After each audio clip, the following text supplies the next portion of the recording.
ദൈവനാമത്തിന് മഹത്വമുണ്ടാകട്ടെ. പ്രിയ വായന സുഹൃത്തെ, താങ്കൾക്ക് യേശു ക്രിസ്തുവിൻ്റെ ധന്യനാമത്തിൽ സ്വാഗതം. ഇന്ന് ഒക്ടോബർ 19, ഒന്നാമത്തെ വായനാ ഭാഗം 2 ദിനവൃത്താന്തം 10-11 അധ്യായങ്ങൾ. 2 ദിനവൃത്താന്തം 10-ാം അധ്യായം. ഇന്നലത്തെ വായനയിൽ അവസാനം ശലോമൻ രാജാവ് മരിക്കുന്നതിനെ സംബന്ധിച്ചാണ് നമ്മൾ കാണുന്നത്. അതിനുശേഷം രഹബയാം എന്ന അദ്ദേഹത്തിൻ്റെ മകനെ രാജാവായി. ഇന്നാണ് അതിൻ്റെ രാജാവാക്കുന്നതിനെ സംബന്ധിച്ച് നമ്മൾ വായിക്കുന്നത്. രഹബയാമിനെ രാജാവാക്കേണ്ടതിന് ജനമെല്ലാം, ഇസ്രായേലെല്ലാം ശേഖേമിൽ വന്നു. എന്നിട്ട് അവിടെ ഒരു സംഭവം നടക്കുന്നുണ്ട്. എല്ലാ ഇസ്രായേലും ആ തരത്തിലൊരു മനസ്സോടല്ല ഇരുന്നത് എന്നുള്ളതാണ്. ഇവിടെ യൊരോബയാം എന്നൊരു മനുഷ്യനുണ്ട്. നേരത്തെ ശലോമൻ രാജാവിൻ്റെ ജോലിക്കാരനായിരുന്നു, അല്ലെങ്കിൽ ദാസനായിരുന്നു എന്ന ആ മനുഷ്യൻ ശലോമൻ രാജാവിൻ്റെ അന്ത്യകാലങ്ങളിൽ വേറെ പലരും ശലോമൻ രാജാവിനോട് മത്സരിച്ചതുപോലെ യൊരോബയാം മത്സരിക്കുകയും അവസാനം അവിടുന്ന് ഓടിപ്പോവുകയും ചെയ്യേണ്ടി വന്നു. അങ്ങനെ ആ ഓടിപ്പോയി മിസ്രൈമിൽ താമസിച്ചിരുന്ന യൊരോബയാം, നബാത്തിൻ്റെ മകനായ യൊരോബയാം. ഈ നബാത്തിൻ്റെ മകനായ യൊരോബയാം എന്നുള്ളത് ഒരുപാട് സ്ഥലങ്ങളിൽ നമ്മൾ ബൈബിളിൽ ഇതിനു ശേഷം കാണും. അപ്പോൾ ആ യൊരോബയാം തിരിച്ചു വന്നിട്ട് അവർ രഹബയാമിനോട് പറയുന്ന ചില കാര്യങ്ങളാണ്. എൻ്റെ അപ്പൻ ഞങ്ങൾക്ക് ഭാരമുള്ള നുകമാണ് വെച്ചിരുന്നത്, കഠിന വേല ജയിച്ചു. അപ്പോൾ അതൊക്കെ നീക്കി ഞങ്ങൾക്ക് അതിനകത്ത് ആശ്വാസം തന്നാൽ ഞങ്ങൾ നിന്നെ സേവിക്കാം എന്ന് ഇസ്രായേലിനെ എല്ലാവരെയും വിളിച്ചുകൂട്ടി ഈ രഹബയാമിനോട് സംസാരിച്ചു. രഹബയാം പറഞ്ഞു, 3 ദിവസം താ, ഞാൻ അതിന് മറുപടി പറയാമെന്ന് പറഞ്ഞു. ആ 3 ദിവസത്തിനകത്ത് ഈ രഹബയാം തൻ്റെ അപ്പൻ്റെ സമകാലികരായ വൃദ്ധരായ ആൾക്കാരോട് അഭിപ്രായം ചോദിച്ചു. അവർ പറഞ്ഞു, അവർ പറയുന്നത് അത് ശരിയാണ്, നീ അങ്ങനെ അവർക്ക് അവരുടെ നിയമങ്ങളും കർശനമാക്കാതെ ലഘുവാക്കി കൊടുത്താൽ അവർ നിന്നെ സേവിക്കുമല്ലോ, അതാണ് ചെയ്യേണ്ടതെന്ന് പ്രായമുള്ളവർ പറയും. എന്നാൽ രഹബയാമിൻ്റെ സമകാലികരായ ചെറുപ്പക്കാരായ കൂട്ടുകാരോട് ചോദിച്ചപ്പോൾ അവർ പറഞ്ഞു, അവർ പറയുന്നത് അങ്ങനെയല്ലേ, നീ ഒരു കാര്യം ചെയ്യണം, അവരോട് പറയണം, എൻ്റെ വിരലെന്ന് പറഞ്ഞത് എൻ്റെ അപ്പൻ്റെ അരയേക്കാൾ വണ്ണമുള്ളതായിരിക്കും. എൻ്റെ അപ്പൻ നിങ്ങൾക്ക് വെച്ച നുകത്തിനേക്കാൾ ഞാൻ ഭാരം കൂട്ടും. എൻ്റെ അപ്പൻ നിങ്ങളെ ചമ്മട്ടി കൊണ്ടാണ് അടിച്ചതെങ്കിൽ ഞാൻ നിങ്ങളെ തേളിനെ കൊണ്ട് കടിപ്പിക്കും, അല്ലെങ്കിൽ പീഡിപ്പിക്കും എന്ന് പറയുന്നുണ്ട്. അപ്പം അതങ്ങനെ 3-ാം ദിവസം വന്നപ്പം ഇവരിത് പറഞ്ഞപ്പോഴത്തെ രഹബയാമിനോട് ഇത് ഭയങ്കര കഠിനമായിട്ടാണ് പറയുന്നത്. ഈ കഠിനമായി പറഞ്ഞത് കൊണ്ട് തന്നെ ജനം യൊരോബയാമിൻ്റെ നേതൃത്വത്തിലാണ്. യൊരോബയാം അവരും ഒക്കെ അതിനെ തിരസ്കരിക്കുകയാണ്. ഞങ്ങൾ നിന്നോട് കൂടെ ഇല്ല, നിന്റെ കാര്യം നീ നോക്കിക്കോളൂ, യഹൂദയുടെ കാര്യം നോക്കിക്കോളൂ എന്ന് പറഞ്ഞിട്ട് അവർ പോവുകയാണ്. ഇസ്രായേല് അത് പറയുന്നത് ഇങ്ങനെയാണ്, ഞങ്ങൾക്ക് ദാവീദിൽ ഒരു ഓഹരിയുമില്ല, ഓരോരുത്തരും താൻ കൂടുതലത്തിലേക്ക് പൊയ്ക്കൊള്ളുവൻ, ദാവീദേ നിന്റെ ഗ്രഹം നീ നോക്കിക്കൊള്ളുക. അപ്പം അവർ യഹൂദ എന്ന് പറയുന്ന ഗോത്രവുമായിട്ട് യഥാർത്ഥത്തിൽ പിരിഞ്ഞു പോകുന്ന ഒരു സംഗതിയാണ് അവിടെ കാണുന്നത്. അതായത് ശത്രുതയിലേക്ക് അവർ പിരിഞ്ഞു പോകുന്ന ഒരു ജനമായിരുന്ന ഇസ്രായേൽ എന്ന ആ ഒരൊറ്റ ജനം ഇന്ന് യഹൂദ എന്നൊരു ജനമായിട്ടും ബാക്കിയുള്ള ഇസ്രായേലും എല്ലാം മാറിപ്പോവുകയാണ്. ഇത് നമുക്ക് തോന്നുന്ന പോലെ ഇതൊരു സ്വാഭാവികമായി സംഭവിക്കുന്നതല്ല. ഇത് ശലോമൻ രാജാവ്, നമ്മുടെ വൃത്താന്ത പുസ്തകത്തിൽ ശലോമൻ രാജാവിനെ നന്നായി തന്നെ പ്രതിപാദിച്ചു പോയിരിക്കുകയാണ്. എന്നാൽ ഈ ശലോമൻ രാജാവ് അന്ത്യകാലങ്ങളിൽ അദ്ദേഹം ദൈവത്തെ വിട്ടുമാറി. അത് രേഖപ്പെടുത്തിയിരിക്കുന്നത് 1 രാജാക്കന്മാരുടെ പുസ്തകം 11-ാം അധ്യായത്തിലാണ്. 1 രാജാക്കന്മാർ 11-ാം അധ്യായത്തിൽ. 1 രാജാക്കന്മാർ 11-ാം അധ്യായത്തിൽ അതിങ്ങനെ തന്നെയാണ് രേഖപ്പെടുത്തിയിരിക്കുന്നത്. തനിക്ക് 2 പ്രാവശ്യം പ്രത്യക്ഷനാവുകയും അന്യദേവന്മാരെ ചെന്ന് സേവിക്കരുതെന്ന് പറഞ്ഞ തന്നോട് കൽപ്പിച്ച കാര്യത്തിൽ ഇസ്രായേൽ ദൈവമായ യഹോവയെ വിട്ട് ശലോമൻ ഹൃദയം തിരിക്കുകയും യഹോവ കൽപ്പിച്ചത് പ്രമാണിക്കാതെ ഇരിക്കുക കൊണ്ട് യഹോവ അവനോട് കോപിച്ചു എന്നാണ്. എന്നിട്ടും ദൈവം പറഞ്ഞു, ഞാൻ നിങ്കിൽ നിന്ന് രാജത്വം പറിച്ച് നിന്റെ ദാസന് കൊടുക്കും. പക്ഷേ ഞാൻ ദാവീദിനോട് പറഞ്ഞതുപോലെ, ദാവീദിനോട് വാക്ക് ചെയ്തതുപോലെ ഒരു ഗോത്രം നിനക്കിരിക്കും. ബാക്കി ഗോത്രങ്ങളെല്ലാം ഈ ദാസന്റെ കയ്യിലേക്ക് ദാസന് കൊടുക്കും. ആ ദാസൻ എന്ന് പറയുന്നതാണ് യൊരോബയാം. യൊരോബയാം ചുമ്മാതെ എഴുന്നേറ്റ് വന്നതല്ല, ഈ ഒരു ദൈവത്തിൻ്റെ ഇതുകൊണ്ടാണ് സംഭവിച്ചത്. അപ്പോൾ യൊരോബയാം വന്നിട്ട് രെഹബയാമിനോട് ഈ കാര്യങ്ങളൊക്കെ പറയുമ്പം രെഹബയാം അവരോട് അനുകൂലമായി നിൽക്കാത്തതിൻ്റെ കാരണവും ഈ ദൈവത്തിൻ്റെ ഈ ഒരു അരുളപ്പാടാണ്.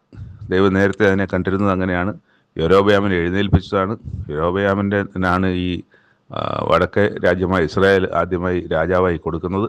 ഇതൊക്കെയും ദൈവം കണ്ടിരുന്ന കാര്യമായതുകൊണ്ടാണ് അങ്ങനെ സംഭവിച്ചത്. അതിന് കാരണക്കാരൻ യഥാർത്ഥത്തിൽ ശലോമോൻ രാജാവിൻ്റെ അന്ത്യകാലത്ത് തനിക്കുണ്ടായിരുന്ന ഭാര്യമാർ ആരൊക്കെയാണോ ഭാര്യമാരായിരുന്നത് അവരൊക്കെ പല രാജ്യങ്ങളിൽ നിന്നും പല ദേശങ്ങളിൽ നിന്നും പല വിശ്വാസങ്ങളിൽ നിന്നും പല ദൈവങ്ങളുടെ ആളുകളായിരുന്നു. അവരൊക്കെ ഏതൊക്കെ ദൈവങ്ങളുടെ പുറകെ പോകാൻ പറഞ്ഞോ അവിടെയൊക്കെ പോവുകയും ധൂപം കാട്ടുകയും അവിടെ പണം കൊടുക്കുകയും ഒക്കെ ചെയ്തു. ശലോമോൻ രാജാവ് അന്ത്യകാലങ്ങളിൽ ശലോമോൻ്റെ ഹൃദയം ഏകാഗ്രമായിരുന്നില്ല തൻ്റെ ദൈവമായ യഹോവയെങ്കിൽ. അതാണ് അവിടുത്തെ കുറ്റം. അങ്ങനെയാണ് രാജ്യം രണ്ടായി വിഭജിക്കപ്പെടുന്നത്, ഒരു തമ്മിൽ ശത്രുതയാകുന്നതൊക്കെ ദൈവത്തിൻ്റെ ഹിതപ്രകാരമാണ്. അത് കഴിഞ്ഞിട്ട്, അതായത് ഞാനിപ്പോൾ പറയുന്നത് 1 രാജാക്കന്മാർ 11-ാം അധ്യായമാണ്. അവിടെ ഈ അഹിയ പ്രവാചകൻ വഴിയിൽ വെച്ച് യൊരോബയാമിനെ കാണുന്നുണ്ട്. അപ്പോൾ യൊരോബയാമിനോട് പറഞ്ഞു, യൊരോബയാമിൻ്റെ അങ്കി പറിച്ച് വലിച്ചെടുത്തിട്ട് അതിനെ 12 കഷ്ണമായിട്ട് കീറി, എന്നിട്ട് 10 കഷ്ണം കൊടുത്തു. 10 കഷ്ണം നീ എടുത്തോളാൻ പറഞ്ഞു. 10 കഷ്ണം നിനക്കുള്ളതാണ്. അപ്പോൾ 10 ഗോത്രം നിനക്ക് തരികയാണ്. അപ്പം നേരത്തെ നമ്മൾ വായിക്കുന്നത് ഒരു ഗോത്രം നിനക്കിരിക്കുമെന്നാണ്. യഥാർത്ഥത്തിൽ ഒരു ഗോത്രം മാത്രമല്ല, ബെന്യാമീൻ ഗോത്രവും ഈ യഹൂദ ഗോത്രത്തിനോടൊപ്പം ചേർന്ന് നിൽക്കുന്നുണ്ട്. അപ്പം അങ്ങനെ 10 ഗോത്രം വടക്ക് വശത്തായിട്ട് രാജ്യമായിട്ടും തെക്ക് വശത്ത് യഹൂദ എന്ന് പറയുന്നത് രണ്ട് ഗോത്രങ്ങളായിട്ടുമാണ് മാറുന്നത്. അപ്പോൾ ഇതിന് കാരണമായ സംഗതി നമ്മൾ വായിക്കുന്നത് 1 രാജാക്കന്മാർ 11-ാം അധ്യായത്തിലാണ്. അതുകൊണ്ടാണ് ഇവിടെ ഇങ്ങനെയൊക്കെയും സംഭവിക്കുന്നത്. അവർ നമ്മൾ വായിച്ചതുപോലെ അവർ ഈ ശലോമോൻ രാജാവിൻ്റെ മകനായ രെഹബയാമിൽ നിന്ന് മാറി പോകാനുള്ളൊരു കാരണം ദൈവഹിതപ്രകാരം സംഭവിച്ചതാണ്. അവിടെ തന്നെ എഴുതിയിട്ടുണ്ട്. ഞാൻ തിരിച്ച് 2 ദിനവൃത്താന്തം 10-ാം അധ്യായത്തിലേക്ക് വന്നു. യഹോവ ശീലോന്യനായ അഹിയ മുഖാന്തരം നെബാത്തിൻ്റെ മകനായ യൊരോബയാമിനോട് അരുളി ചെയ്ത വചനം നിവൃത്തിയാകേണ്ടതിന് ഈ കാര്യം ദൈവഹിതത്താൽ സംഭവിച്ചു. ഇതിൻ്റെ 15-ാമത്തെ വാക്യം. അപ്പോൾ അത് ചുരുക്കമായിട്ട് ഇവിടെ എഴുതിയിട്ടുള്ളൂ. പക്ഷേ ഡീറ്റെയിൽ ആയിട്ട് വായിക്കണമെങ്കിൽ 1 രാജാക്കന്മാർ 11-ാം അധ്യായത്തിലേക്ക് പോകണം. അപ്പോൾ അത് കഴിഞ്ഞിട്ട് അവരെല്ലാവരും അവരവരുടെ കൂട്ടത്തിലേക്ക് പോയി, എല്ലാവരും പിരിഞ്ഞുപോയി. അതിനിടയ്ക്ക് രെഹബയാം തൻ്റെ മേൽവിചാരകനായ ഹദോരാമിനെ ഇസ്രായേലിലേക്ക് അയക്കുന്നുണ്ട് അവരോട് സംസാരിക്കാൻ വേണ്ടി. പക്ഷെ അവരെല്ലാവരും കൂടെ ആ ദൂതന് കല്ലെറിഞ്ഞ് കൊല്ലുകയാണ് ചെയ്യുന്നത്. രെഹബയാമാണെങ്കിൽ വേഗത്തിൽ രഥം കയറി ഓടി യെരുശലേമിലേക്ക് പോവുകയും ചെയ്തു. അപ്പം ഇങ്ങനെ ഇസ്രായേലും യഹൂദയും തമ്മിൽ മത്സര സ്വഭാവത്തോടു കൂടിയാണ് നിൽക്കുന്നത്. പല സമയത്തും യുദ്ധങ്ങളുണ്ടായിട്ടുണ്ട്. അതൊക്കെ നമ്മൾ രാജാക്കന്മാരുടെ പുസ്തകത്തിൽ വളരെ വിശദമായിട്ടൊക്കെ രേഖപ്പെടുത്തിയിട്ടുണ്ട്. അപ്പം അങ്ങനെ യുദ്ധം വരെ ആകാൻ തക്ക തരത്തിൽ അവർ തമ്മിൽ ശത്രുതയിലായി എന്നുള്ളതാണ് ഈ ശലോമോൻ രാജാവിൻ്റെ അന്ത്യകാലത്തെ പ്രവർത്തനങ്ങളുടെ ഫലമായി ഉണ്ടായതെന്നുള്ളതാണ് വളരെ ഖേദകരമായ കാര്യം.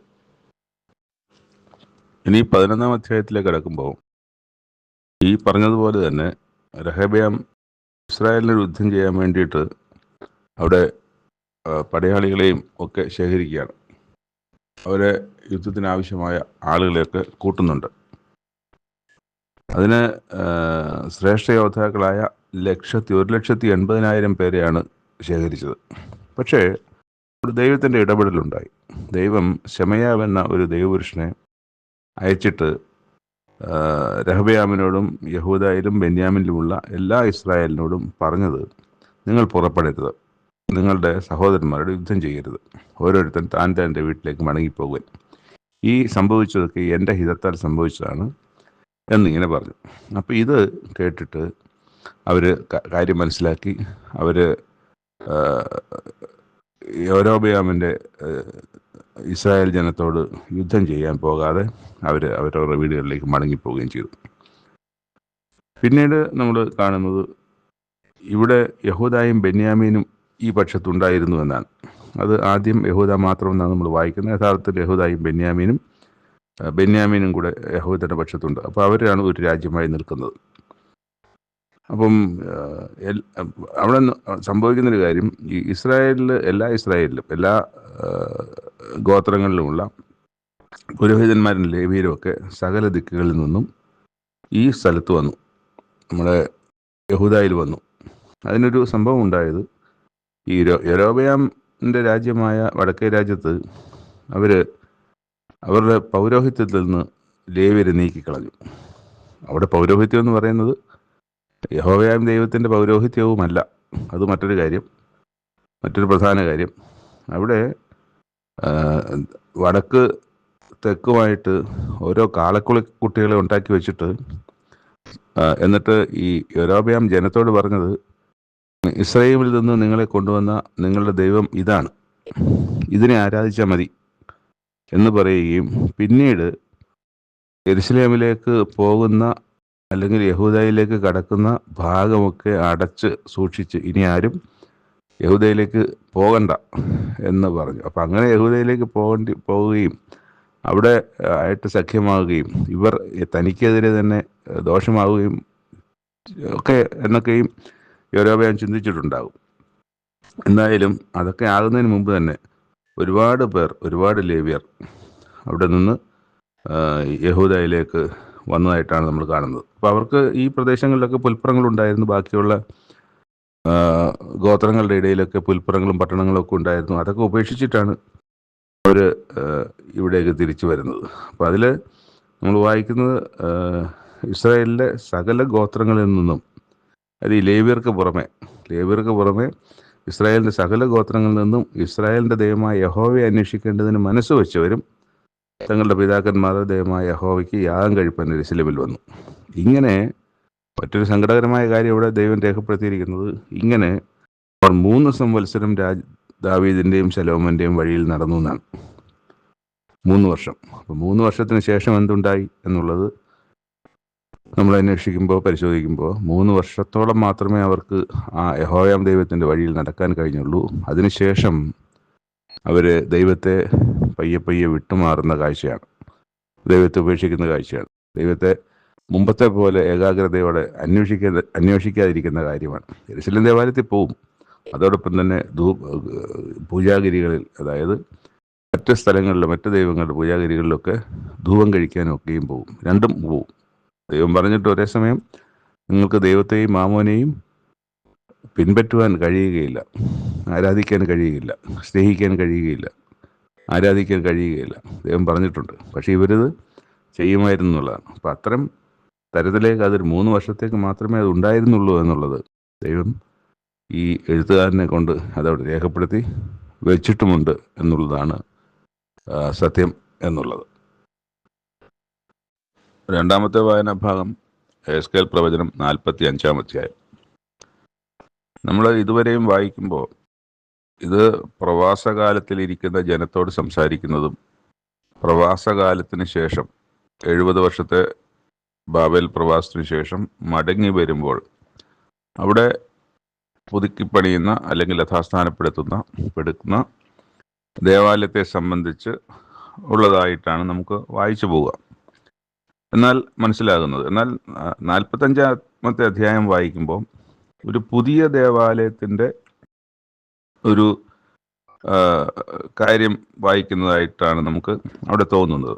അതിൽ ആദ്യം നമ്മൾ വായിക്കുന്നത്, ദേശത്തെ അവകാശമായി ചീട്ടിട്ട് വിഭാഗിക്കുമ്പോൾ നിങ്ങൾ ദേശത്തിൻ്റെ ഒരു വിശുദ്ധ അംശം യഹോവയ്ക്ക് വഴിപാടായി അർപ്പിക്കണം. അപ്പോൾ അതൊരു ഭൂമിയാണ്, അതിനേക്ക് മാറ്റിവെക്കേണ്ടത്. അതിന് 25,000 മുഴം നീളം, 20,000 മുഴം വീതി ഒക്കെ ഉണ്ടാകണമെന്ന് പറയുന്നുണ്ട്. അപ്പോൾ അതിന് ചുറ്റുമുള്ള എല്ലാ അതിരോളവും വിശുദ്ധമായിരിക്കണം. അത് വിശുദ്ധമായ സ്ഥലം മാറ്റിയിടുന്നതാണ്. അതിൽ 500 മുഴം നീളവും 500 മുഴം വീതിയുമായി ചതുരശ്രമായൊരിടം വിശുദ്ധ സ്ഥലത്തിന് ആയിരിക്കണം. അതിന് ചുറ്റുപാട് 50 മുഴം സ്ഥലം വെളിംപ്രദേശമായി കിടക്കണം. ഈ അളവിൽ നിന്ന് നീ 25,000 മുഴം നീളവും 10,000 മുഴം വീതിയും അളക്കണം. അതിൽ അതിവിശുദ്ധമായ വിശുദ്ധ മന്ദിരം ഉണ്ടായിരിക്കണം. അത് ദേശത്തിൻ്റെ വിശുദ്ധ അംശമാകുന്നു. അത് യഹോവയ്ക്ക് ശുശ്രൂഷ ചെയ്യുവാൻ അടുത്തു വരുന്നവരായി വിശുദ്ധ മന്ദിരത്തിൽ ശുശ്രൂഷകന്മാരായ പുരോഹിതന്മാർക്കുള്ളതായിരിക്കണം. അത് അവരുടെ വീടുകൾക്കുള്ള സ്ഥലവും വിശുദ്ധ മന്ദിരത്തിനുള്ള വിശുദ്ധ സ്ഥലവുമായിരിക്കണം. ഈ രചനയിൽ നമുക്ക് ചിന്തിക്കുന്നത് അല്ലെങ്കിൽ മനസ്സിലാകുന്നത് ഒരു പുതുക്കിപ്പണിയലല്ല, മറിച്ച് ഒരു പുത്തൻ ദേവാലയത്തിൻ്റെ സൃഷ്ടി, ഒരു പുത്തൻ സ്ഥലം അതിനുവേണ്ടി മാറ്റിവെച്ച് ഒരു പുത്തൻ ദേവാലയം പണിയുന്നതിനെ സംബന്ധിച്ചാണ്. അങ്ങനെ ഒരു കാര്യമാണ് അതിൻ്റെ ആദ്യത്തെ 1 മുതൽ 8 വരെയുള്ള വാക്യങ്ങളിലൊക്കെ നമ്മൾ കാണുക. എന്നാൽ അത് കഴിഞ്ഞ് അവിടെ ഉപയോഗിക്കേണ്ട നീതിയും ന്യായവും നടത്തുവാൻ ആഹ്വാനം ചെയ്യുന്നുണ്ട്. അത് പറയാൻ കാര്യം ഇതങ്ങനെ ആയിരുന്നില്ല. അവിടെ കള്ളത്തുലാസ് ഉണ്ടായിരുന്നു, ഒക്കെ അളവുകളിലൊക്കെ വ്യത്യാസം ഉണ്ടായിരുന്നു. എല്ലാത്തിലും അളവുകൾ രേഖപ്പെടുത്തിയിരുന്നില്ല. കള്ളത്തരങ്ങൾ ഉണ്ടായിരുന്നു, പറ്റിക്കലുണ്ടായിരുന്നു, ജനത്തിനെ വഞ്ചിക്കലുണ്ടായിരുന്നു. ഇത് അവിടുത്തെ പുരോഹിതന്മാരോ പ്രഭുക്കന്മാരോ ഒക്കെ മൗനമായിട്ട് അനുവദിച്ചിരുന്നു എന്നുള്ളതാണ്. അവരതിനെ ശിക്ഷിക്കുകയൊന്നും ചെയ്തില്ല. അതുകൊണ്ടാണല്ലോ വീണ്ടും വീണ്ടും അത് ആവർത്തിക്കുന്നത്. അപ്പോൾ ഇവിടെ ഏഫ, ബത്ത്, ഹോമർ എന്നീ അളവുകളെക്കുറിച്ച് നമ്മൾ കാണാൻ പറ്റും. അതുപോലെ ഷേക്കൽ, ഗേര എന്നീ അളവുകളെക്കുറിച്ച്. ഇതൊക്കെ നമുക്കറിയാം, ഇന്ന് ഖര വസ്തുക്കൾ അളക്കാൻ അതിന് വേറെ അളവ് പാത്രങ്ങൾ, അളവുകോലാണ്. എന്നാൽ ദ്രവ്യം, അതായത് ദ്രാവകത്തിലുള്ളത് അളക്കാൻ വേറെ അളവ് പാത്രങ്ങളാണ്. അന്നില്ലാത്ത വേറൊരു അളവ് പാത്രം നമുക്കിന്നുണ്ട്. ഇന്ന് വായു നമുക്ക് അളക്കാം, പക്ഷെ അക്കാലങ്ങളിൽ വായു അളക്കാറില്ലായിരുന്നു. ഖരവും ദ്രവവുമായിട്ടുള്ള കാര്യങ്ങൾ മാത്രമാണ്. അതിനുള്ള പാത്രങ്ങളെ സംബന്ധിച്ച്, അതിൻ്റെ അളവുകളെ സംബന്ധിച്ചും ഇവിടെ അത് കൃത്യമായിരിക്കണം. അത് അതിൻ്റെ അളവിനെ സംബന്ധിച്ച് കൃത്യമായി തന്നെ പറയുന്നത്. നമുക്കിവിടെ ഒരു 10 മില്ലിമീറ്റർ ചേരുമ്പോൾ 1 സെൻറ്റിമീറ്റർ, 100 സെൻറ്റിമീറ്റർ ചേരുമ്പോൾ അതൊരു മീറ്റർ, ഇങ്ങനെയൊക്കെ അളവുകളുണ്ട്. അത് അങ്ങനെ തന്നെ ആയിരിക്കണം എന്നുള്ളത്. അതിവിടെ ഏഫായെ സംബന്ധിച്ചും ബേത്തിനെ സംബന്ധിച്ചും ഹോമറിനെ സംബന്ധിച്ചും പറയുന്നുണ്ട്. അതിന് 10 ആയുധം ആയിരിക്കണം എന്നുള്ളത്. അതുപോലെ ഷേക്കൽ 20 ഗേര ചേരുന്നതാണ് ഒരു ഷേക്കൽ എന്നും ഒക്കെ പറയുന്നത്. അപ്പോൾ അങ്ങനെ തന്നെ ഡിവൈഡ് ചെയ്തിട്ടുള്ള കൃത്യമായ അളവുകൾ തന്നെ ആയിരിക്കണം എന്നുള്ളതാണ് അതിൻ്റെ 2ാം ഭാഗത്ത് പറയുന്നത്. പിന്നെ നമ്മൾ അവസാന ഭാഗത്ത് കാണുന്നത് അത് യാഗങ്ങളെ സംബന്ധിച്ചാണ്. പാപയാഗം, ഭോജനയാഗം, ഹോമയാഗം, സമാധാനയാഗം, ഇതിൻ്റെയൊക്കെയുള്ള കൽപ്പനകളെ സംബന്ധിച്ച്, അതിൻ്റെ ക്രമീകരണങ്ങളെ സംബന്ധിച്ച്. ഊനമില്ലാത്ത കാളയെ എടുത്ത് വിശുദ്ധ മന്ദിരത്തിൻ്റെ പാപപരിഹാരം വരുത്തണം. അതുപോലെ തന്നെ 7-ാം മാസം 1-ാം തീയതിയും അത് ചെയ്യണം. അതെന്തിനാണെന്ന് പറഞ്ഞാൽ അബദ്ധത്താലും ബുദ്ധിഹീനതയായാലും അറിവില്ലാതെ ചെയ്തു പോയ തെറ്റുകൾക്ക് വേണ്ടി ചെയ്യണം. ഇങ്ങനെ നിങ്ങൾ ആലയത്തിന് പ്രായശ്ചിത്തം വരുത്തണം. ആലയത്തിന് പ്രായശ്ചിത്തം വരുത്തണം എന്ന് പറയുമ്പം അവിടെ വരുന്ന ആളുകൾ കുറ്റങ്ങളോടും കുറവുകളോടും പാവങ്ങളോടും ഒക്കെ അവിടെ കടന്നു വരും. അപ്പോൾ അവർക്കൊക്കെ അതിനാൽ ദൈവാലയം അശുദ്ധമാകാൻ പാടില്ല. അതുകൊണ്ട് ദൈവാലയത്തിൻ്റെ വിശുദ്ധീകരണത്തിനായിട്ട് ആവശ്യമുള്ള കാര്യങ്ങൾ ചെയ്യണമെന്നും ദൈവമാണ് പറയുന്നുണ്ട്. അതുപോലെ തന്നെ പാപയാഗമായി ദിനംപ്രതി ഒരു കോലാട്ടുകുട്ടിയെ അർപ്പിക്കണം.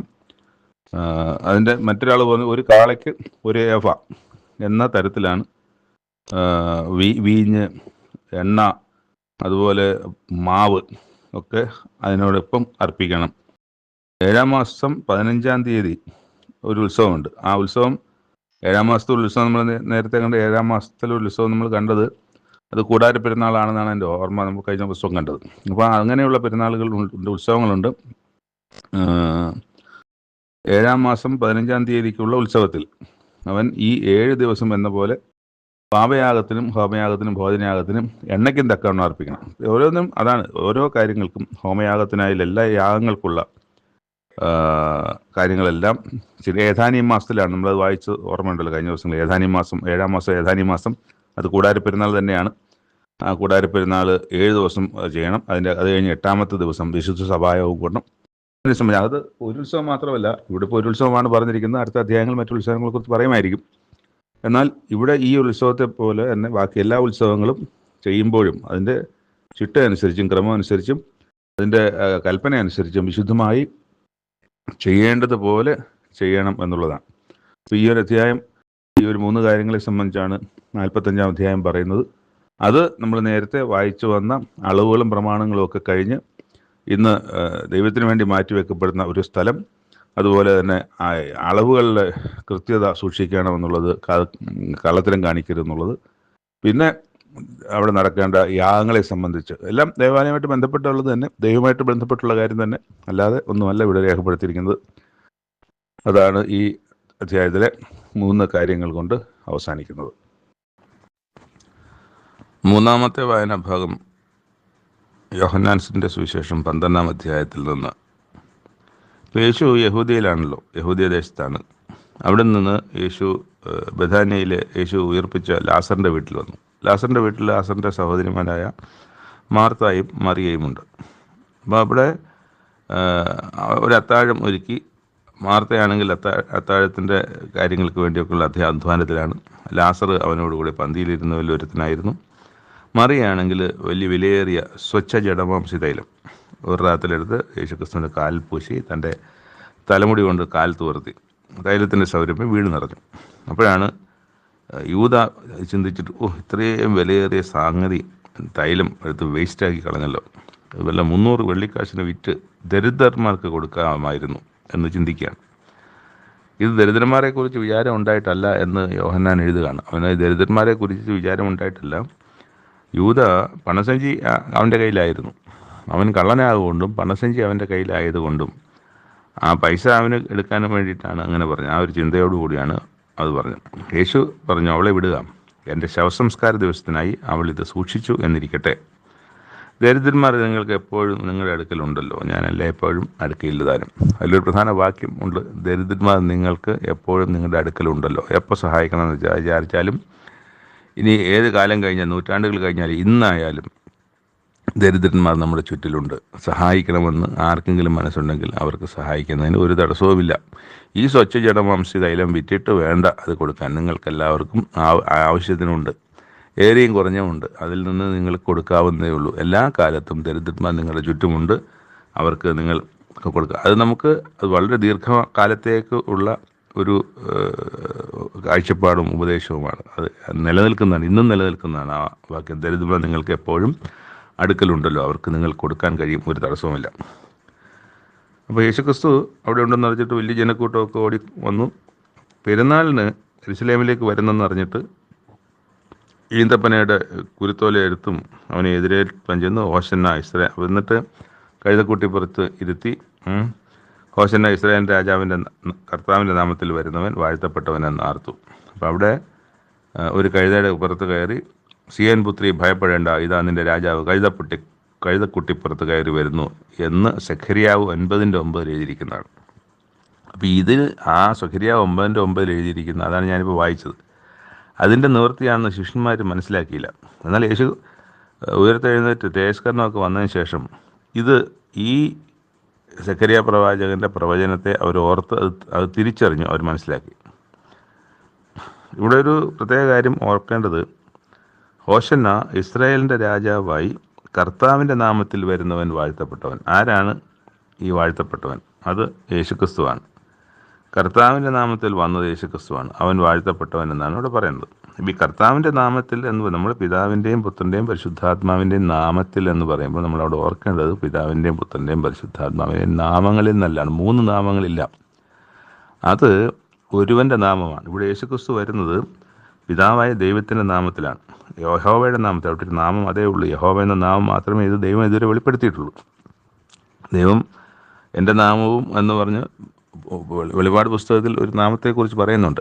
ചിലപ്പോൾ ദൈവം വെളിപ്പെടുത്താനിരിക്കുന്ന അല്ലെങ്കിൽ യഥാർത്ഥത്തിലൊരു നാമം ഇനി ദൈവം വെളിപ്പെടുത്താനുണ്ടാകും. എന്നാൽ ഇത് തലമുറയായി എൻ്റെ ജ്ഞാപകമായി ഇരിക്കും എന്ന് മോശയോട് പറഞ്ഞ ആ പേര് എന്ന് പറയുന്ന, നാമം എന്ന് പറയുന്ന യഹോവ മാത്രമാണ്.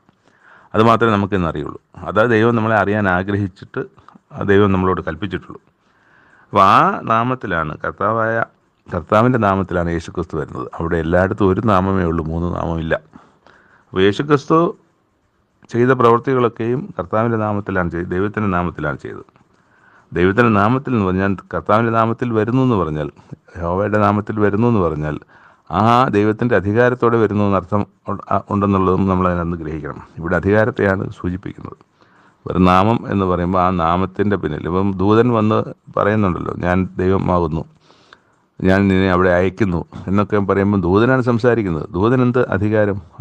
അതാണ് അധികാരം. ആ അധികാരത്തിലാണ് സംസാരിക്കുന്നത്. അപ്പോൾ ഇവിടെയും കർത്താവിൻ്റെ നാമത്തിൽ എന്ന് പറയുമ്പോൾ നമ്മൾ ഈ നാമത്തിൽ കിടന്ന് ചുറ്റപ്പെട്ടു പോകാൻ പാടില്ല, അല്ലെങ്കിൽ അതിൻ്റെ നാമത്തിൽ കിടന്ന് വഴക്കുണ്ടാക്കാൻ പാടില്ല. ആ പേരും പറഞ്ഞ് ആ നാമത്തിൻ്റെ നാമവും പറഞ്ഞ് വഴക്കുണ്ടാക്കാൻ പാടില്ല. മറിച്ച് അത് അധികാരമാണ്. ദൈവത്താൽ അധികാരപ്പെടുത്തിയ യേശു, ദൈവത്താൽ നിയമിതനായ യേശു ഓരോ കാര്യങ്ങൾ ചെയ്യുമ്പോഴും അത് ദൈവം അവനെ അധികാരപ്പെടുത്തിയിട്ടുള്ളതുകൊണ്ടാണ് ചെയ്യുന്നത്. അതാണ് നാമത്തിൽ എന്ന് പറയുന്നത്. കർത്താവിൻ്റെ നാമത്തിൽ വരുന്നവൻ, യേശു ക്രിസ്തു കർത്താവിൻ്റെ നാമത്തിൽ വരുന്നു എന്ന് പറയുന്നതിൻ്റെ കാതലായ ആശയം അതാണ്. അത് കഴിഞ്ഞിട്ട് താഴോട്ട് നമ്മളതിൻ്റെ 25-ാമത്തെ വാക്യത്തിൽ ക്രിസ്തു ഒരു കാര്യം പറയുന്നത്, ഗോതമ്പ് മണി നിലത്ത് വീണു ചാകുന്നില്ല എങ്കിൽ അത് തനിയെ ഇരിക്കും ആണല്ലോ. എന്നാൽ ഗോതമ്പ് വീണ് ചത്താൽ അതിൽ നിന്നൊരു ചെടി വരും, അതിൽ നിന്ന് അനേകം ഗോതമ്പ് മണികളുണ്ടാകും. അതാണ് ലോകസത്യം. അപ്പോൾ അവിടെ ക്രിസ്തു അതിനെ സംബന്ധിച്ചാണ് പറയുന്നത്. അപ്പം ഞാൻ ഈ പറഞ്ഞ പോലെ ചാകുന്നുണ്ടെങ്കിൽ, യേശുക്രിസ്തു മരിച്ചതാണ് അല്ലെങ്കിൽ ക്രൂശിക്കപ്പെട്ടതാണ് ഇന്ന് ലോകത്ത് കോടാനുകോടി ക്രിസ്ത്യാനികൾ ഉണ്ടാകാനുള്ള കാരണം. അപ്പോൾ ആ ഒരു ഗോതമ്പ് മണി നിലത്ത് വീണ് ചത്തു, അല്ലെങ്കിൽ അത് ചാകാനിടയായതുകൊണ്ടാണ് അനേകം ഗോതമ്പ് മണികൾ അതിൽ നിന്ന് മുളച്ചു വന്നത്. ആ ഗോതമ്പ് മണികൾ, അതിൽ നിന്ന് മുളച്ചു വരുന്ന ഗോതമ്പ് മണികളെ വീണ്ടും വിത്തായി ഉപയോഗിക്കുമ്പോൾ അതിൽ നിന്നും വീണ്ടും അപ്പോൾ ഒരു ഗോതമ്പ് മണിയാണ് യേശുക്രിസ്തു. ഒരു ഗോതമ്പ് മണി ചത്തപ്പോൾ, അല്ലെങ്കിൽ ഒരു ഗോതമ്പ് മണി കുഴിച്ചിട്ടപ്പോൾ, അല്ലെങ്കിൽ അത് കിളിർക്കാനിടയായപ്പോൾ അനേകം ഗോതമ്പ് മണികളുണ്ടായി. ആ ഗോതമ്പ് മണികളും പിന്നെയും കുഴിച്ചിടുകയോ, അല്ലെങ്കിൽ ആ ഗോതമ്പ് മണികളിൽ നിന്ന് വീണ്ടും ഒന്നിൽ നിന്ന് 10-100 ഉണ്ടാകുമ്പോൾ 100-ൽ നിന്ന് എന്തധികം ഉണ്ടാകും. ആ 100-ൽ നിന്നുണ്ടാകുന്ന 1000-ഓ 2000-ഓ 10,000-ഓ ആണ്. ആ 10,000-ൽ നിന്ന് എന്തധികം ഗോതമ്പ് മണികളുണ്ടാകും എന്ന് പറഞ്ഞതുപോലെ ഇവിടെ ഇത് അതിൻ്റെ ഒരു തുടക്കം എന്ന നിലയ്ക്ക് യേശുക്രിസ്തു ആ ഗോതമ്പ് മണിയായി നിന്ന് അത് ഗോതമ്പ് മണി ചാകുക എന്ന നിലയ്ക്ക് അവൾ പറയുന്നുണ്ട്. തൻ്റെ ജീവനെ സ്നേഹിക്കുന്നവൻ അതിനെ കളയും, ഇഹലോകത്തിൽ തൻ്റെ ജീവനെ പകയ്ക്കുന്നവൻ അതിനെ നിത്യജീവനായി സൂക്ഷിക്കും. എനിക്ക് ശുശ്രൂഷ ചെയ്യുന്നവൻ എന്നെ അനുഗമിക്കട്ടെ, ഞാൻ ഇരിക്കുന്നിടത്ത് എൻ്റെ ശുശ്രൂഷക്കാരനും ഇരിക്കും. എനിക്ക് ശുശ്രൂഷ ചെയ്യുന്നവന് പിതാവ് മാനിക്കും. എങ്കിലും പിതാവെ, ഈ നാഴികയിൽ നിന്ന് എന്നെ രക്ഷിക്കണമേ. എങ്കിലും ഇത് നിമിത്തം ഞാൻ ഈ നാഴികയിലേക്ക് വന്നിരിക്കുന്നു. പിതാവെ, നിൻ്റെ നാമത്തെ മഹത്വപ്പെടുത്തണമേ. അപ്പോൾ സ്വർഗത്തിൽ നിന്നൊരു ശബ്ദമുണ്ടായി, ഞാൻ മഹത്വപ്പെടുത്തും, ഇനിയും മഹത്വപ്പെടുത്തും എന്നൊരു ശബ്ദവും അവിടെ ഉണ്ടാകുന്നുണ്ട്. അപ്പം അവിടെ ഇടിയുണ്ടായി, ഒരു ഇടിയുണ്ടായി എന്ന് ചിലർ പറയുകയാണ്. എന്നിട്ട് വേറെ ചിലർ പറഞ്ഞു ദൈവദൂതൻ യേശുവിനോട് സംസാരിച്ചു എന്ന് പറഞ്ഞു. അപ്പം യേശു എന്നൊരു കാര്യം, ഈ ശബ്ദം എന്തായാലും അത് എൻ്റെ നിമിത്തമല്ല, നിങ്ങളുടെ നിമിത്തം മാത്രമേ ഉണ്ടായത്. ഇപ്പോൾ ഈ ലോകത്തിൻ്റെ ന്യായവിധിയാകുന്നു. ഇപ്പോൾ ഈ ലോകത്തിൻ്റെ പ്രഭുവിനെ പുറത്ത് തള്ളിക്കളയും. ഞാനോ ഭൂമിയിൽ നിന്ന് ഉയർത്തപ്പെട്ടാൽ എല്ലാവരെയും എങ്കിലേക്ക് ആകർഷിക്കും. അത് സംഭവിച്ചല്ലോ. യേശുക്രിസ്തു ഉയർത്തെഴുന്നേറ്റതിന് ശേഷമാണ്. മരിച്ചപ്പോഴത്തേക്ക് പലരും പിരിഞ്ഞു പോയെങ്കിൽ ഉയർത്തെഴുന്നേറ്റപ്പോഴത്തേക്ക് അവരെല്ലാം മടങ്ങി വരികയും പുതിയ പുതിയ ആൾക്കാർ വിശ്വസിക്കാനിടയാകുകയും ചെയ്തത് നമുക്കറിയാം. അങ്ങനെയാണ് ലോകത്തെല്ലായിടത്തും. ഈ ഉയർപ്പും കൂടെ ആയപ്പോഴത്തേക്കാണ് ക്രിസ്തുവിൻ്റെ ഉപദേശം കേൾക്കുവാനും ക്രിസ്തുവിനെ ബഹുമാനിക്കുവാനും ക്രിസ്തുവിലൂടെ ദൈവത്തെ ബഹുമാനിക്കുവാനും ഒക്കെ ഇടയായത്. എന്നിട്ട് അവിടെ ഒരു ചോദ്യം അവർ ചോദിക്കുന്നുണ്ട്. ക്രിസ്തു എന്നേക്കും ഇരിക്കുമെന്ന് ഞങ്ങൾ ന്യായപ്രമാണ പുസ്തകത്തിൽ വായിച്ചിട്ടുണ്ട്, പിന്നെ മനുഷ്യപുത്രൻ ഉയർത്തപ്പെടേണ്ടതെന്ന് നീ എങ്ങനെ പറയുന്നു ചോദിക്കുന്നു. അതിന് യേശുവരോട്, നിങ്ങൾ ഇനി കുറേ കാലം മാത്രം വെളിച്ചം നിങ്ങളുടെ ഇടയിൽ ഇരിക്കും, ഇരുൾ നിങ്ങളെ പിടിപ്പാതിരിപ്പാൻ നിങ്ങൾക്ക് വെളിച്ചമുള്ളിടത്തോളം നടന്നുകൊള്ളും. അപ്പോൾ യേശുക്രിസ്തുവിൻ്റെ മരണത്തെ സംബന്ധിച്ചാണ് ഈ വെളിച്ചം കുറച്ച് നാളുകൂടെ നിങ്ങളുടെ ഇടയിൽ ഇരിക്കുമെന്ന് പറയുന്നത്. ഇരുളിൽ നടക്കുന്നവൻ താൻ എവിടെ പോകുന്നുവെന്ന് അറിയുന്നില്ല. നിങ്ങൾ വെളിച്ചത്തിൻ്റെ മക്കളാകേണ്ടതിന് വെളിച്ചമുള്ളിടത്തോളം വെളിച്ചത്തിൽ വിശ്വസിപ്പിൻ. അപ്പോൾ ആ വെളിച്ചം എന്ന് പറയുന്നത് ഞാനാണെന്നും എന്നിൽ വിശ്വസിക്കുവാനാണ് അവിടെ പറയുന്നത്. എന്നിട്ട് അവിടെ യേശു അവരെ വിട്ടുപോയി വേറെ പല അടയാളങ്ങളൊക്കെ ചെയ്തു. ചിലരെ വിശ്വസിച്ചു, അവർ വിശ്വസിക്കാത്തവരൊക്കെ ഉണ്ട്. അങ്ങനെ വീണ്ടും കുറച്ച് ദിവസങ്ങളും കൂടെ ഒക്കെ കഴിയുകയാണ്. എന്നിട്ട് കർത്താവ് പറയുന്നത്, കർത്താവെ, അത് പ്രവചനമാണ്. യെശയ്യാ പ്രവാചകൻ്റെ പ്രവചനത്തെ സംബന്ധിച്ച് വീണ്ടും ഒരു പ്രവചനം ഇവിടെ വായിക്കുകയാണ്. കർത്താവ്, ഞങ്ങൾ കേൾപ്പിച്ചത് ആർ വിശ്വസിച്ചിരിക്കുന്നു? കർത്താവിൻ്റെ ഭുജം ആർക്ക് വെളിപ്പെട്ടിരിക്കുന്നു? അതുപോലെ തന്നെ യെശയ്യാ പ്രവാചകൻ വേറെടുത്ത് പറയുന്നതിനെക്കുറിച്ച് അവിടെ പറയുന്നുണ്ട്. അവർ കണ്ണുകൊണ്ട് കാണുകയോ ഹൃദയം കൊണ്ട് ഗ്രഹിക്കുകയോ മനം തിരിയുകയോ താൻ അവരെ സൗഖ്യമാക്കുകയോ ചെയ്യാതിരിക്കേണ്ടതിന് അവരുടെ കണ്ണ് അവൻ കുരുടാക്കി ഹൃദയം തടിപ്പിച്ചിരിക്കുന്നു. അപ്പോൾ ഇവിടെ തൊട്ടുമേലിൽ വായിക്കുന്നത് ഈ അടയാളങ്ങളൊക്കെ ചെയ്തിട്ടും യേശുക്രിസ്തുവിൽ അവർ വിശ്വസിച്ചില്ല എന്നാണ്. ആ വിശ്വസിക്കാത്തവരെ കുറിച്ചാണ് യെശയ്യാ പ്രവാചകൻ്റെ 2 പ്രവചനങ്ങൾ ചുവടെ ചേർത്തത്. എന്നിട്ട് ക്രിസ്തു പറയാണ്, യെശയ്യാവ് അവൻ്റെ തേജസ് കണ്ട് അവനെക്കുറിച്ച് സംസാരിച്ചത് കൊണ്ടാകുന്നു ഇത് പറഞ്ഞത്. എന്നിട്ടും പ്രമാണികളിൽ തന്നെയും അനേകർ അവനിൽ വിശ്വസിച്ചു. പള്ളിഭ്രഷ്ടരാകാതിരിപ്പാൻ പരീശന്മാർ നിമിത്തം ഏറ്റു പറഞ്ഞത്. അപ്പം പരീശന്മാരിലും പ്രമാണിമാരിലും പലരും യേശുക്രിസ്തുവിനെ വിശ്വസിക്കുന്നുണ്ട്, അധികാരത്തിലുള്ളവരൊക്കെ. പക്ഷേ അവരത് പുറത്ത് പറഞ്ഞില്ല. പരീശന്മാർ അത് അറിഞ്ഞാൽ ഉടനെ ഇവരെ പള്ളിഭ്രഷ്ടരാക്കും. അതുകൊണ്ട് അവർ ഏറ്റു പറഞ്ഞു. പക്ഷെ മനസ്സിലവർ കൊണ്ടു നടന്നു ആ വിശ്വാസം. അവർ ദൈവത്താലുള്ള മാനത്തേക്കാൾ മനുഷ്യനായുള്ള മാനത്തെ അധികം സ്നേഹിച്ചു. ഇപ്പം നമ്മളിത് സദൃശവാക്യങ്ങൾ വായിച്ചപ്പോൾ മാനുഷ്യഭയം എന്നൊരു വാക്യം നമ്മൾ വായിച്ചു. അപ്പോൾ ഇവർ ദൈവത്തേക്കാൾ മനുഷ്യനെ ഭയന്നതുകൊണ്ട് ആ വിശ്വാസത്തെ സംബന്ധിച്ച് അവർ പുറത്ത് പറയാൻ ധൈര്യം കാണിച്ചില്ല എന്നാണ്. അപ്പോൾ മാനുഷ്യഭയം ഒരു കെണി എന്ന് നമ്മൾ വായിച്ചു ഇന്ന് സദൃശവാക്യങ്ങളിൽ. ആ മാനുഷ്യഭയത്തെ ഇവിടെ നമുക്കൊരു ഉദാഹരണത്തിൽ കാണുവാനും ദൈവം ഇടയാക്കിയതോർത്ത് നമുക്ക് ദൈവത്തെ സ്തുതിക്കാം. അത് കഴിഞ്ഞിട്ട് യേശു വിളിച്ചു പറഞ്ഞത്, എന്നിൽ വിശ്വസിക്കുന്നവൻ എന്നിലല്ല, എന്നെ അയച്ചവനിലാണ് വിശ്വസിക്കുന്നത്. എന്നെ കാണുന്നവൻ എന്നെയല്ല, എന്നെ അയച്ചവനെയാണ് കാണുന്നത്. എന്നിൽ വിശ്വസിക്കുന്നവൻ ആരും ഇരുളിൽ വസിപ്പാതിരിപ്പാൻ ഞാൻ വെളിച്ചമായി ലോകത്തിൽ വന്നിരിക്കുന്നു. എന്നെ കാണുന്നവൻ എന്നെ കാണുന്നുണ്ട്, പക്ഷേ എന്നെ കാണുന്നതിനേക്കാൾ എന്നെ അയച്ചവനെയാണ് കാണേണ്ടത്. എന്നെ വിശ്വസിക്കുന്നുണ്ട്, ശരി. എന്നെ വിശ്വസിക്കുക എന്ന് പറഞ്ഞാൽ എന്നെ വിശ്വസിക്കുന്നതിലധികമായി എന്നെ അയച്ചവനെ വിശ്വസിക്കുക എന്നുള്ളതാണ്. അപ്പം എന്നെ വിശ്വസിക്കുക എന്നുള്ളതുണ്ട്, എന്നെ കാണുന്നു എന്നുള്ളതുമുണ്ട്. പക്ഷേ അതിലുപരിയായി കാണേണ്ടത് എന്നെയല്ല, ദൈവത്തെയാണെന്നുള്ളതാണ്. എൻ്റെ വചനം കേട്ട് പ്രമാണിക്കാത്തവനെ ഞാൻ വിധിക്കുന്നില്ല. ലോകത്തെ വിധിപ്പാനല്ല, ലോകത്തെ രക്ഷിപ്പാനത്രേ ഞാൻ വന്നിരിക്കുന്നത്. എന്നാൽ ഞാൻ വിധിക്കുന്നില്ല, പക്ഷേ ദൈവത്തിൻ്റെ വചനത്തെ തള്ളിക്കളയുന്നവനെ വിധിക്കുന്നവൻ ഒരുവനുണ്ട്, ന്യായം വിധിക്കുന്ന ഒരുവനുണ്ട്. ഞാൻ സംസാരിച്ച വചനം തന്നെ ഒടുക്കത്തെ നാളിൽ അവനെ ന്യായം വിധിക്കും. എന്നാൽ ഞാൻ സ്വയമായി സംസാരിച്ചിട്ടില്ല. എന്നെ അയച്ച പിതാവ് തന്നെ ഞാൻ ഇന്നത് പറയണം എന്നും ഇന്നത് സംസാരിക്കണമെന്നും കൽപ്പന തന്നിരിക്കുന്നു. അവൻ്റെ കൽപ്പന നിത്യജീവനെന്ന് ഞാൻ അറിയുന്നു. അപ്പോൾ ദൈവത്തിൻ്റെ കൽപ്പന നിത്യജീവനാണെന്നും ദൈവം എന്നിലൂടെ സംസാരിച്ച കാര്യങ്ങൾ നിത്യജീവനാണെന്നും, ഇതൊക്കെ നിത്യജീവൻ എന്ന് പറയുന്നത് എന്താണ്? നിത്യജീവൻ എന്ന് പറഞ്ഞ വചനം നിത്യജീവനാകുന്നത് എങ്ങനെയാണ്? അപ്പം ദൈവത്തിൻ്റെ കൽപ്പനയിലൂടെയാണ് ആ കൽപ്പന കേട്ട് ഗ്രഹിച്ച് മനസ്സിലാക്കി വിശ്വസിച്ച് അത് പ്രകാരം നടക്കുന്നവർക്കാണ് നിത്യജീവനുള്ളത്, നിത്യജീവൻ ലഭിക്കുന്നത് എന്ന അർത്ഥത്തിലാണ്.